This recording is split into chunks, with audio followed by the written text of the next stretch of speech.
Даратта суны исрап кылбайлы.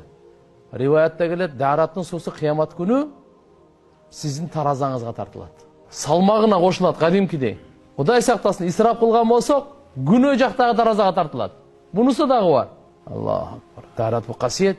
Ислам дини тазалыктын үстүнө курулган дин.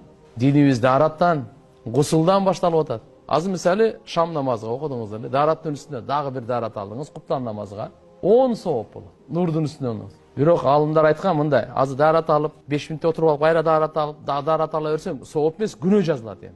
Даратсыз болбой турган амалды кылып, анан дарат алсаңыз, ошондо сооп жазылат. Мисалы, Куранды кармаган даратсыз болбойт. Куранды кармап окудуңуз, барып эми дарат алып келиңиз, 10 сооп жазылат. Түшүнүктүбү? Эгерде дарат алдыңыз, Куран кармабай эле окуп эле Куранды окуп, кайра дарат алсаңыз, сизге күнөө жазылат. Исрап кылып атасыз сиз. Намаз окубай эле барып туруп, кайра дарат алсаңыз, сизге күнөө жазылат. А бирок дарат алдыңыз, намаз окуп, кайра дарат алсаңыз, сизге сооп жазылат.